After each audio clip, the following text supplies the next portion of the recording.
Като ви гледам толкова сияете, красиви сте, виждам усмивките на лицата, как да не ви проповядвам тази реча? Жената зачна роди си и като видя, че беше красиво дете, кри го 3 месеца. Но понеже не можеше вече да го крие, взе му рогонозен ковчежец, кажи ковчежец, намаза го с смола и катран, тури детето в него и го положи в тръстика при брега на реката, а сестра му, кажете това име, сестра му, стоеше отдалеч, за да види какво ще му се случи. Има ли брати и сестри, които когато има проблеми, стоят и бдят за теб и мен? Има ли такива хора? Днес вярвам, че вие сте тези хора. Сестра му стоеше отдалеч, за да види какво ще му се случи, и фараоновата дъщеря слезе да се окъпи в реката. Слугините и ходиха по брега на реката, и когато съгледаха ковчежеца в тръстиката, тя прати слугинята си да го донесат. Като го отвори и видя детето, ето малкото плачеше. И пожали го и каза, от еврейските деца е това. Тогава сестра му рече на фараоновата дъщеря, да отида ли да ти повикам доилка, т.е. кармачка, от еврейките, за да ти дои детето. И фараоновата дъщеря й рече, иди тъй, момичето отиде да повика майката на детето, и фараоновата дъщеря й рече, вземи това дете, да ми го отдой, аз ще ти платя. Амин. Амин. Амин. Каква история? По това време фараонът беше много заплашен за това, че евреите бяха много като множество и се множат, като че ние ромите имаме нещо общо с тях. Забелязвате ли историята, ромите повече от 2 деца, ние не обичаме едно, как едно, трябва да има повече от 1, 2, 3, като че ли се приличаме с тях. И фараонът, когато виждаше, че напредва и ставаха повече като народ, отдаде заповед да убият всички мъжки деца.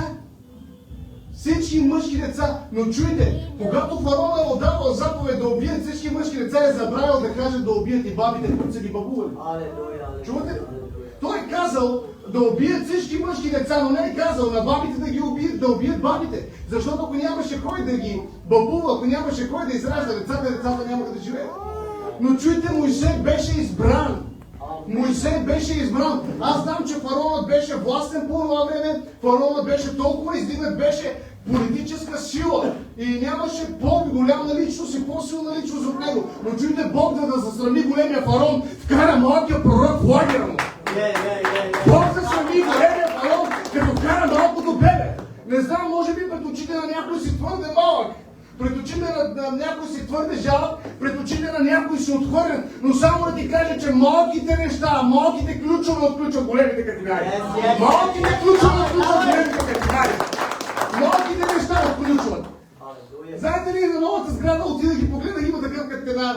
А толкова малък ключ. Бог обича да работи с малки. Бог обича да работи с отхвърлени, преди малко ви казах. И знаете ли какво виждам аз? Виждам как това дете, когато си призван, може да кажеш, аз съм призван.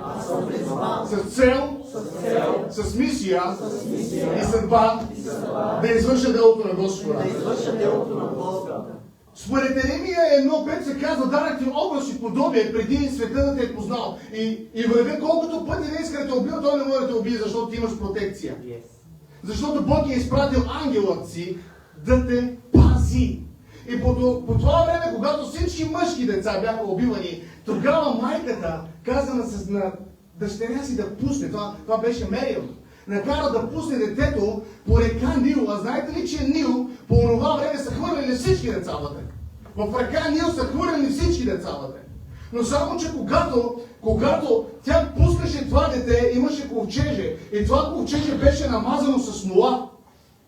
А знаете ли защо не може? Смолата държеше децата над брега. И смолата, която беше намазана, това ковчеже, беше като помазание, преобраз на помазание. И това помазание е като алергия за крокодилите. Вие имате помазание, дявол иска да ме убие, но не може да ме убие. Дявол иска да ме унищожи, но не може да ме унищожи. Дявол иска да откраме финансите ви, дявол иска да убие децата ви, но не може, защото вие сте помазани. И носите алергия на крокодилите, на демоните, когато те се приближават, казват, той е помазан. Той е помазан. Сещам се, когато съм бил много малък, бил съм на 2 месеца, когато майка ми е била бременна, и баща ми обичал да ходи много по кръчми, дискотеки и така нататък. И точно тогава става една папове, става един побой и майка ми се намира в този побой. И в този побой, само на 2 месеца, когато е била бременна майка ми, се иззели бетонови плочки, се хвърли върху корема й. Се хвърли върху корема й, върху кръста и върху цялото й тяло, ритали се я, пребили се я, даже тя не е знаела къде се намира. Но само да ви кажа, че те може да са пребили майка ми, но не може да убият плода, който Бог избира. И искам да ви кажа, че ти си този плод, който врага не може да убие. Ти си този човек, който врага не може да докосне. Когато Бог те е избрал и Бог те е прислал и ада да се засили срещу тебе, небето е с тебе. А ада е срещу тебе, небето е с тебе. Целият ад беше против Моисей. Целият ад беше против Моисей. И аз виждам, докато пускат това малко коше в река Нил, как крокодилите ходят срещу него, нещо ходи в живота ви, нещо ви преследва. И си казвате, нещо ме преследва. Може би някоя болест ви преследва, може би някой безпариче, проблеми, житейски проблеми, проблеми на работата, но като че ли се накосъм се измъквате. Като че ли се накосъм се случва нещо. Искам да ви кажа, че не крокодилите, не демоните са опасни за вас, но вие сте опасни за демоните. Вие сте опасни за демоните. Аз искам да ви кажа, че ако имате демонична атака и някой иска да ви атакува и да ви удари и да направи нещо в живота ви, не се страхувайте. Просто не се страхувайте. В Библията думата не бой се споменава 365 пъти. И всеки път, като стане сутрин и се намираш в ситуация на тъга, ситуация на стрес, стани, изправи се и кажи, не бой се! Не бой се, дявол! Не бой се, мага! Не бой се, бейт! Не бой се, радки, защото Бог е с тебе! И ако Бог е с мене, кой ще бъде против мене? Ако Бог е с мене, кой ще бъде против мене? И тогава малкото ковчеже беше покрай реката. Забележете, големият фараон, дяволът използваше големия фараон, за да убие Моисей, за да убие пророка. Чуйте, за да убие пророка, но Бог използва дъщерята на фараона. Чуваш ли? Големия фараон, дявол използва големи неща, но Бог избира малки неща да се съкруши, да наруши, да разруши плановете му. И това малко пророче, това малко дете започна и се чуваше, че плаче. Това дете плачеше. Има ли плачещи деца, има ли плачещи християни, които казват, тако, ние сме тук да извършиме волята ти. Ние сме тук, Господи. Ние сме в този ковчег. Има ли плачещи християни? Моисей плачеше и викът му се чу. Знам, че имаш нощи, в които плачеш, знам, че има нощи, в които не даваш, знам, че има безсънни нощи, в които викаш, но само да ти кажа, че в тези безсънни нощи ти не си сам. Бог е с теб! Бог е с теб! Бог 24/7 си диши в живота ти. Ти си казваш, къде си, Господи? Аз се чувствам сам. Аз виждам Моисей в това коще. Толкова му е тъмно, е само бебе на 3 месеца. Толкова му е тясно и се обръща наляво и надясно. Но Бог е с него. Колко от вас се сещат, когато Йосиф беше в дупката? Той беше също момче. Бог работи с деца. Йосиф беше в дупката, хвърлен долу в ямата. И знаете ли какво понякога дупката ще бъде по-правилната част, дупката ще бъде по-правилното място за разговор с Бога. Чувстваш се дискомфортно, не ти е удобно, казваш се тази дупка, Господи, е толкова тясна и Бог казва, на теб ти е тясно, но на мен ми е удобно. Има моменти, когато ти плачеш за нещо, а Бог се радва. Чувате ли? Скоро си говорих с един благословен мъж и каза, докато ти си плачел, Бог се е радвал за твоята свобода. И твоята дупка може да бъде твоята свобода. Най-богатият човек не е този, който притежава пари, най-богатият човек не е този, който притежава имущество, най-богатият човек не е този, който притежава всичко земно. Най-богатият човек е този, който има Христос. Този, който има Бог в живота си. И само чуйте. Нека да няколко секунди слава на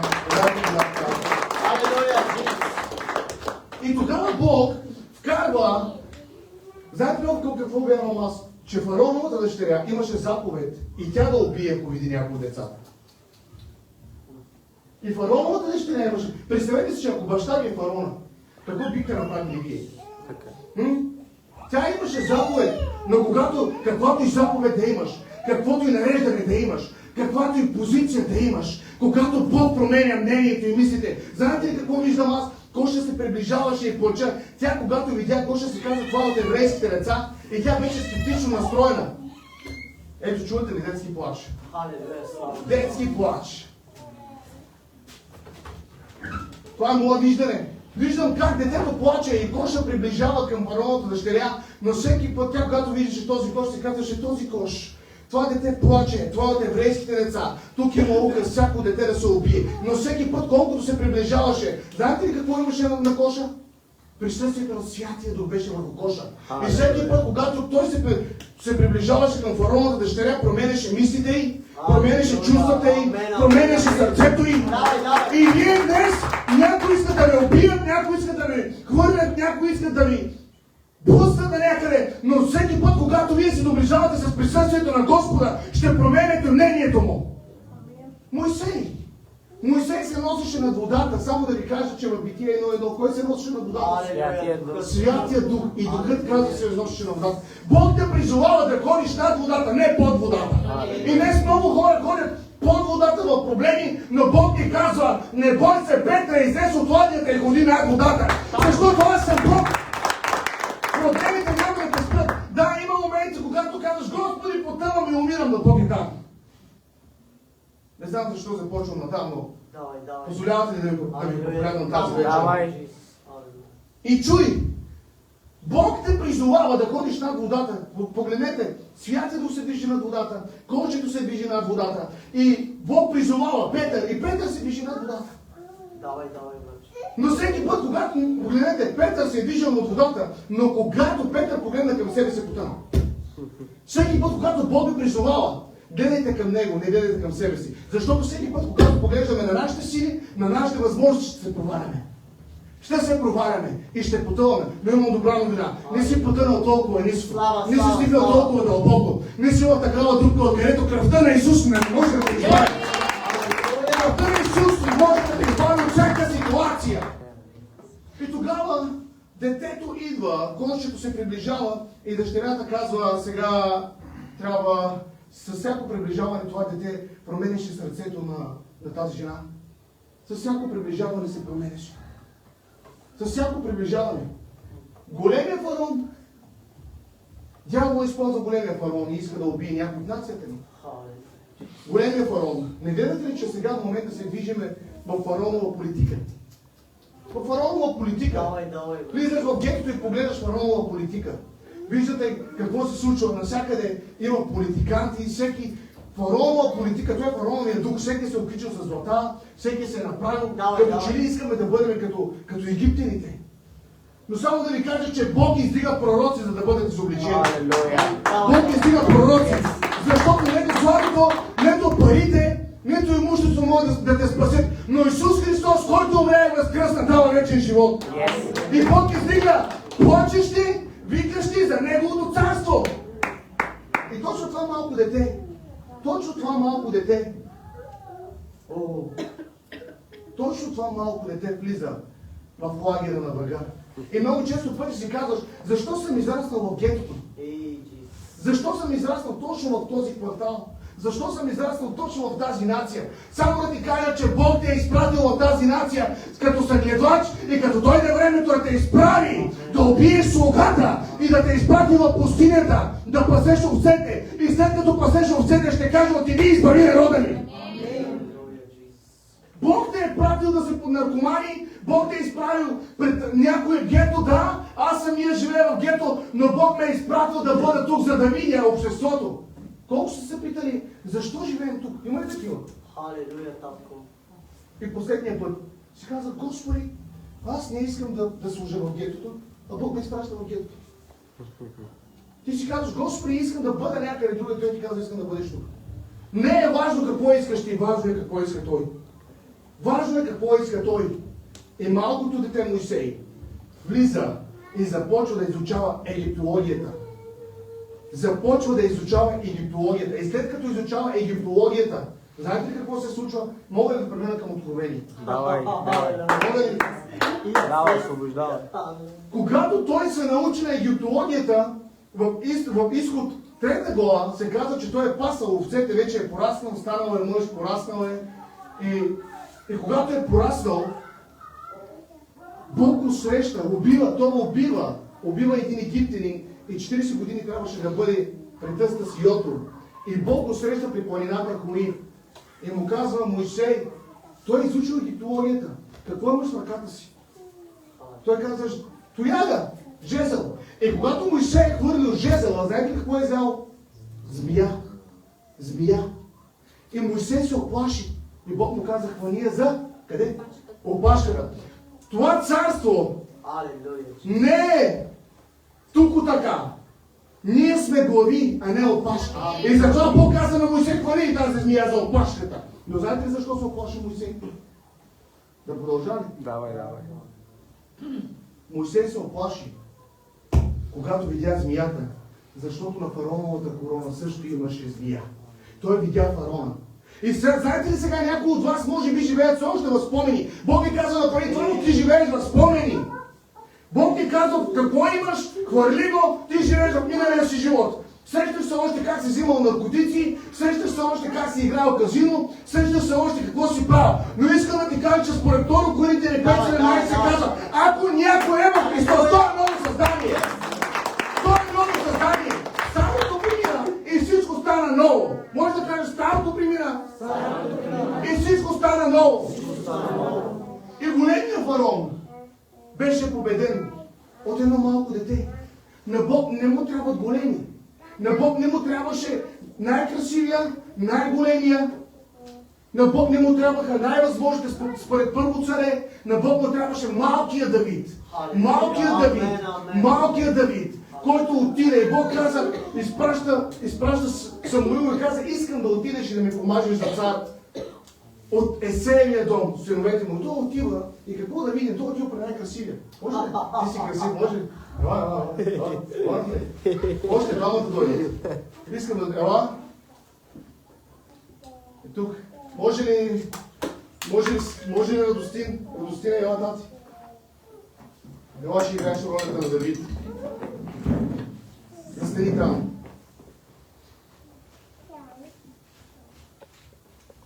Есей отива, Елисей отива, Самуил, да, благодаря ти. Самуил отива и поглежда най-красивия и казва: сигурно е той. Бог му казва: имаш грешка.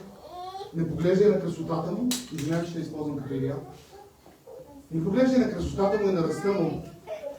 Не поглеждай на височината му. Поглежда втория. Не е той. Поглежда третия. Не е той. Поглежда четвъртия. Не е той. И тогава казва: имам един, който е в полето. Зад кулисите. Знаете ли, много често ние искаме да бъдем известни, искаме да бъдем в кадъра, искаме да бъдем винаги онлайн, искаме да бъдем винаги на предна позиция, но не поглеждаме тези, които са зад кадър и се молят и търсят присъствието на Бога. Знаете ли колко много хора има като Давид пасат овцете на баща си Есей и са отхвърлени даже от баща си на полето, но те, ако са отхвърлени от баща си, не са отхвърлени от Господа. Не са отхвърлени от Господа. И той каза: какво имаш още един ли? Ами, да, докарай ми го. И тогава вижда Давид и казва: помажи го за цар на Израел. Помажи го за цар. Да, той е малък на ръст, малък на години, но е голям пред очите на Бога. Голям пред очите на Бога. Седнете, Бог да ви благослови. И сега най-малкият, най-отхвърленият, най-презираният от дома се става цар. Как го преживяват другите брати? Имам въпрос. Как го преживяват другите брати? Според мен не го преживяват много добре. Според вас?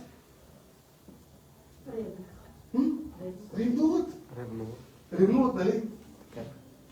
Но само да ви кажа. че Давид беше по сърцето на Бога. И аз виждам хора днес, които са по сърцето на Бога. Алелуя. Виждам днес хора не богати, пророкувам богатство. Амин. Пророкувам бизнеси. Амин. Пророкувам деца. Алелуя. Пророкувам да превземате градове и нации. Името на Исус. Пророкувам Божието помазание върху всеки един от вас. Алелуя. Но какво е правил през цялото време Давид? През цялото време Давид е пасял овцете на баща си. Понякога баща ти няма да те разпознае. Ще има моменти, когато твоя личен баща няма да те разпознае като цар. Твоя баща няма да те разпознае. Той беше помазан за цар. Беше помазан за цар, а познайте какво се случва. Баща му го изпраща да кара храна на братята си. И тогава, когато Давид отива в Първо царе, 17 глава, ако прочетете цялата, когато Голиат се изправя срещу Израел, този дух на страх. Цяла Израел, казва Библията, треперише. Но Давид, малкият Давид отива. И знаете ли какво прави Давид? И неговите братя го срещат и казват: горделието, какво правиш тук? Нали, съкратявам ги историята с Саул. Какво правиш тук, горделието? Дошъл си да се докажеш ли? И когато в Псалом 23 се казва: приготвяш трапеза в присъствието на моите неприятели, той говори за братята си. Но знаете ли защо Давид не е тръгнал срещу братята си? Защото когато ти познаваш Бог, никога няма да тръгнеш срещу братята си. Защото твоите братя не са ти врагове. Твоите братя не са ти врагове. Твоите братя не са ти врагове. Врага е един, това е дявола. И затова Библията казва: вашата борба не е срещу плът и кръв, но тя е срещу началства, срещу власти и срещу тъмните сили. Сега разбираме ли защо Давид не е тръгнал срещу брат си? Той може да набие брат си, може да победи брат си. Той казва: какво съм ти направил пак? Какво съм ти направил пак? И само да отворя една скоба. Само да отворя една скоба. Искате ли да продължа тази вечер? Тук благословяте ли се? Тук благословяте ли се? Елияв. Бог ми показа една история за Елияв. Защо навлизам така? Говориме за деца, които Бог е употребявал през цялото време. Елияв е най-големия брат. И аз виждам, когато Давид се е пребирал и е губил овце, няма как да не е губил овце, защото аз съм бил пастир. Аз съм пасял кози. И знам какво е да изгубиш. Той е губил овце, губил е кози, губил е нещо в живота си. И неговият по-голям брат му казваше: не се безпокой, не се безпокой, всичко ще се оправи, всичко ще се оправи, всичко ще се оправи. Елияв го е утешавал. Ще има моменти, когато вашите братя, когато губите нещо и сте на дъното, ще ви утешават, но когато сте на върха, ще ви намразят. Не знам дали разбрах това, което ви казвам. Ще има хора, които ще идват и когато сте на дъното, ще ви казват: ние сме с тебе, не се притесняват, но когато Бог ви издига на върха, да бъдете това, което Той ви вижда. Много често вие се виждате малките, манипулираните, но Бог ви вижда като успешните, инспириращите, превземащите в името на Исус Христос. И тогава Той му каза: какво съм ти направил? Кажи, какво съм ти направил? Какво отиде да му закара? Хляб. В последно време големият Божий народ ще яде хляб от малките деца. Последно време големият Божий народ няма да ядат от най-известните личности и тези, които Господи благодаря, че разбираш езика ми.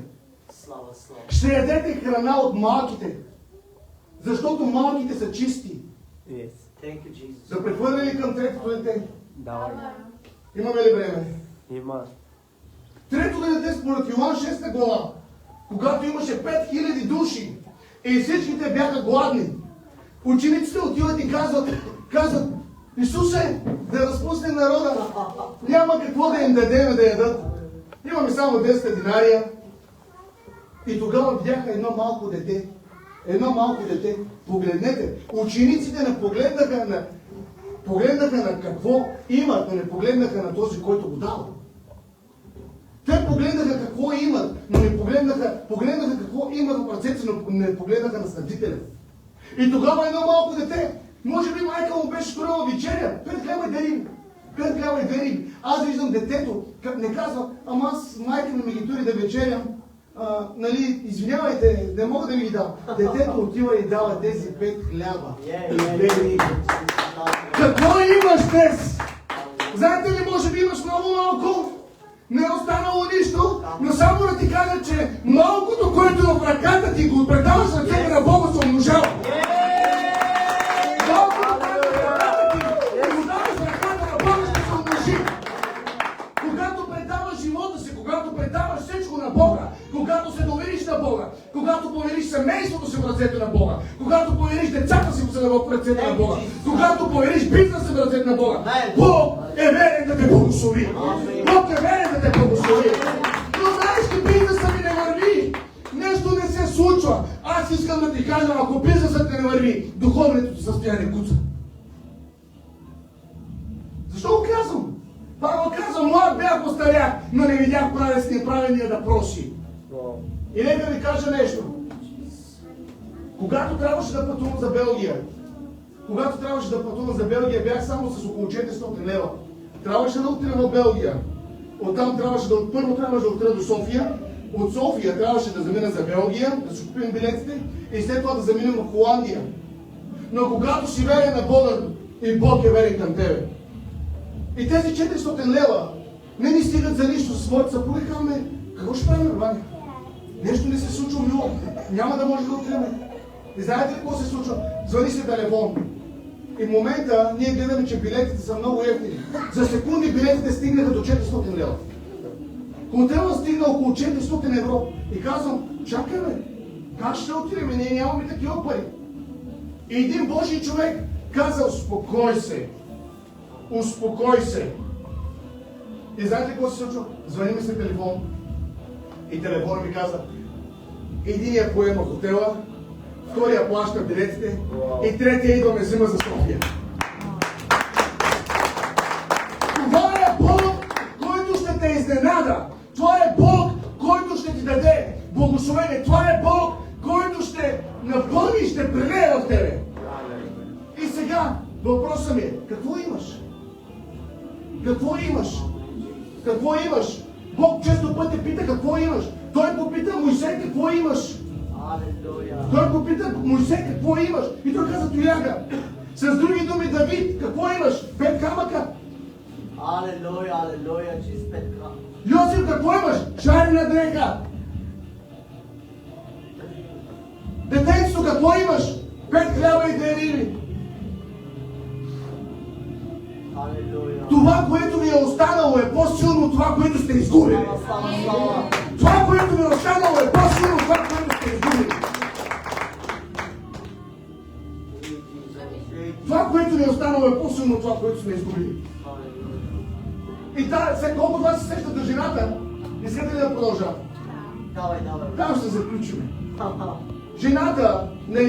Жената на пророците, една от жените на пророците отива при Елисей и каза, слугата ти почина, заемодавецът взе децата ни и нямам нищо.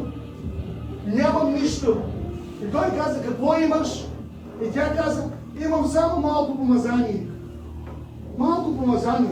И той каза, това помазание, което тя има, тя каза, че няма нищо. Знаете ли защо?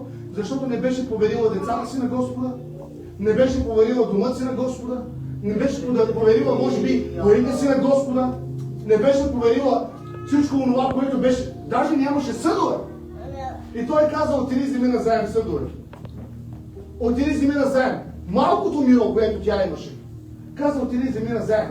Не знам какво ще взимаш назаем. Думата назаем не е лоша. Е лоша, нали, така, назаем. Но Бог не ще те накара да вземеш нещо назаем. Кое е това, което ще вземеш назаем? Ще вземеш празни съдове, може би, и тези празни съдове ще се долеят с ново помазание. Заради това помазание, което имаш, то ще прелива и ти ще го предадеш на нацията си, на квартала си, на града си, на семейството си. О, има хора, на които проповядвам днес.